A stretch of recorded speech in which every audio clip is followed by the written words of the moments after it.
Thank you, Mr. President. I am Senator George Thompson II, the Justice of the Peace. Mr. Nominee, I want to ask questions that you are already familiar with. But as an expert in the management of electoral process, I believe we want to learn more from you and then know the areas where the difficulties are coming from. The first question is this. Sincerely, INEC from NECON of those days to now, the same electoral body has grown consistently and has progressed consistently. What do you think as an expert that we are really lacking behind that is giving us unacceptable electoral verdict in most of the elections? That is one. The second one,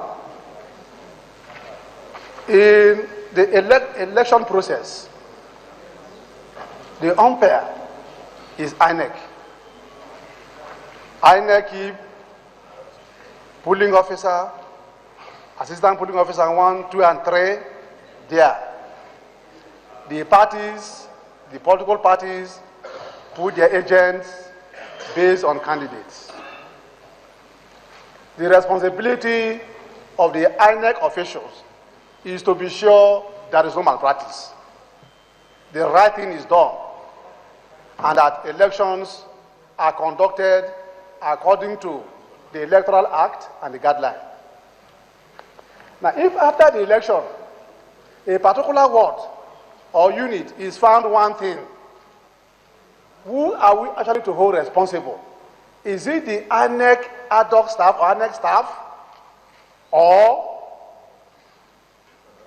the voters,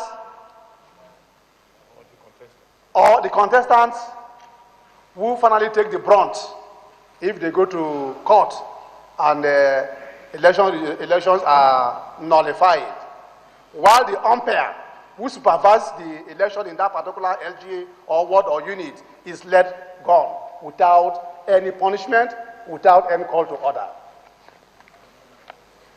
Can the sin of one man be transferred to another person, be put to another person, and be punished?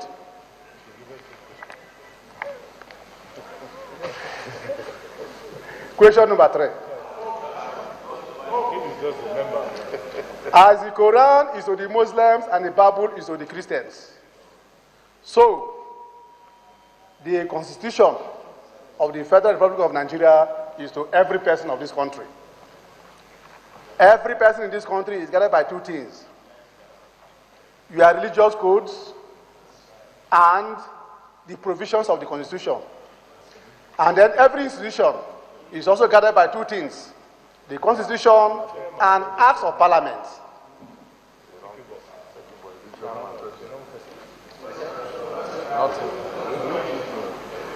My colleagues, I will conclude my question. Please allow me, let me ask my question.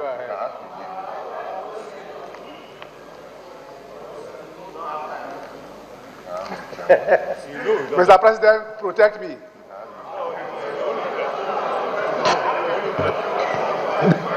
Okay, Mr. President, let me leave the two questions. I will tell this one for another time.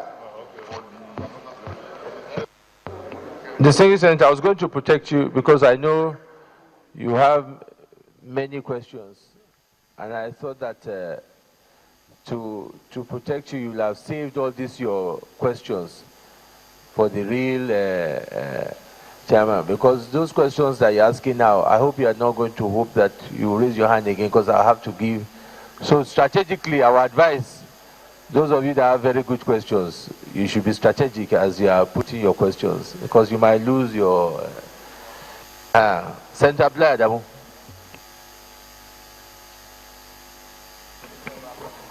Thank you very much, Mr. President, on the chair.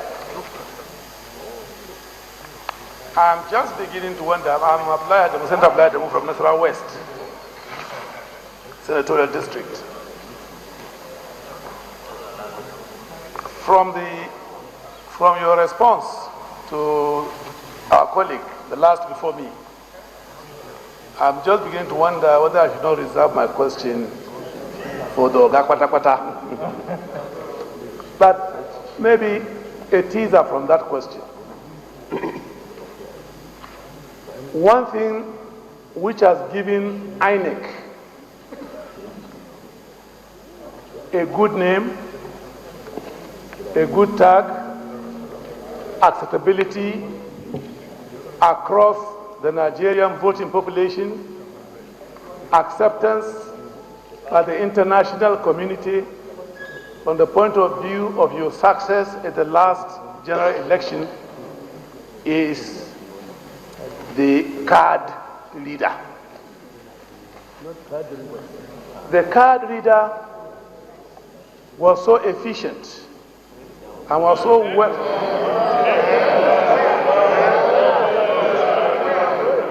The card reader was so efficient and produced the best election so far. To the extent that so many hitherto politicians have now joined the internally displaced politicians in this country today. I'm wondering, by the time you and your colleagues get confirmed on the nomination of the president to be the next batch of commissioners and chair of INEC, from what you have been through in the last election, would you say there is room for further improvement in the technology of the card reader to purify Nigerian politics the more for the better?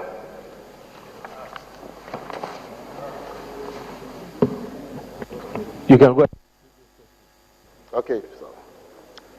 Well, let me take it even from the last one. The issue of card reader, not just card reader alone, separation of accreditation to balloting. These were some of the robust mechanisms which we injected into the electoral process. And you will say that with any infant project, the card reader was used for the first time in Nigeria in 2015. They were bound to be associated with problems. Number one, their machines.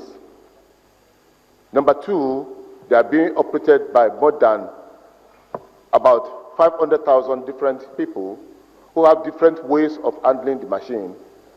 The weather situation in Nigeria itself is not the same. It will manufacture in some places because they are machine. But I want to assure you, because you asked about improvement, there's no way to improve it apart from living with it. As we go along with the issue of most of our guidelines, we become experts because we see the problems associated with them, we see the good side, and we improve. You will say that, you agree with me to that, at no time had the Commission ever claimed to have delivered a perfect election system. We'll tell you, we have just been able to raise the bar. That is the word we have been using. That word has always been with us. We have always been able to raise the bar. We are just moving higher and higher until we get to a higher point. I want to assure you that as a commission, we will even look at problems associated with these card readers, inject some modification, make sure that training and retraining of operators continue, and we will subject most of these machines, not just the card readers, anything we use, we'll subject them to the real test, which I believe they can stand. I think that's about your question. Let me now answer the first question. We were talking about things that are lacking. Let me talk about things that are not lacking in Nigeria first. In the first instance, the electoral process has enough laws. In fact, we have had about 5 different amendments in terms of electoral acts to the Constitution since 1999. What we will first of all try to do is to encourage, first and foremost, the implementation of these laws.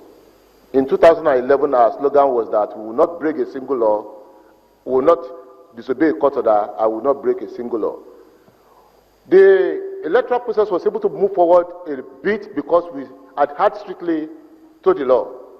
It's a tonic which everybody must try to apply. Political parties or voters, the commission, because all of them are guided by laws. If we stick within the law, I'm sure most of the things we talk are lacking will not be there. Now, the agents too, political party agents, this is an area where we have a lot of problems. We will give about 3 or 4 weeks for parties to submit the names of political party agents. You see somebody who just stroll in on the day of election with just one banner on his neck, and they will tell you it's an agent. The man will not undergo accreditation. All political party agents must undergo accreditation. But we have always overlooked it because the number that don't comply are far, far higher than the number that even make attempt to comply. So we just don't want a rowdy election. That's why it's a major flaw there. Thank you very much, sir. Thank you. To finish, I think reading the motion, I think the nominee can take it.